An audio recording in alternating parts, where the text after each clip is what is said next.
রেস্টুরেন্টের মতো chilli chicken বানানো কতটা সোজা তা এই ভিডিওতে দেখে নিন। নমস্কার, আমি মাম্পি, আপনারা দেখছেন মাম্পিস কিচেন। তার জন্য প্রথমেই কিছুটা বোনলেস চিকেন লাগবে। তাতে একে করে লবণ, গোলমরিচের গুঁড়ো, আদা রসুন বাটা, ভিনিগার আর বাইন্ডিংয়ের জন্য কর্নফ্লাওয়ার আর ডিম, এটাতে ভালো করে ম্যারিনেট করে আধ ঘন্টা 40 মিনিট মতো ঢেকে রাখতে হবে। অপরদিকে একটি কড়াইতে তেল গরম হয়ে এলে ম্যারিনেট করা চিকেনগুলো দিয়ে দিতে হবে। তেলটা যতক্ষণ গরম না হচ্ছে ততক্ষণ দেওয়া যাবে না, তেলটা গরম হয়ে গেলেই দিতে হবে। এক এক করে চিকেনগুলো দিয়ে সেগুলো একদম মিডিয়াম টু লো স্টিমে দিয়ে ভালো করে ভেজে নিতে হবে। চিকেনগুলো একদম এপিট এপিট করে লাল লাল করে ভেজে তুলে রাখতে হবে।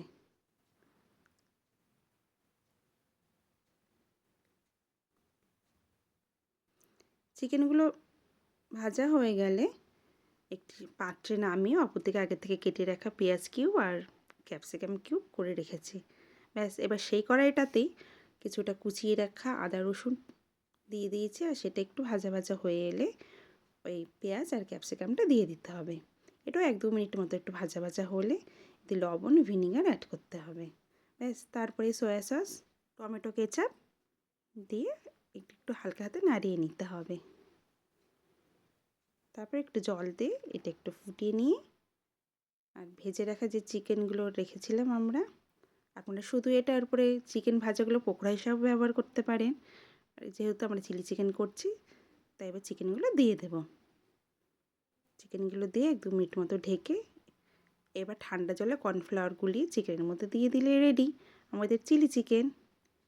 এরপর চিলি চিকেন রুটি, লুচি সব কিছুর সাথে একদম পারফেক্ট। ভিডিওটি ভালো লাগলে লাইক করবেন, চ্যানেলটি সাবস্ক্রাইব করবেন। দেখা হচ্ছে আবার পরের কোনো ভিডিওতে। আপনারা সকলে ভালো থাকবেন। আপনারা এতক্ষণ দেখছিলেন মাম্পিস কিচেন।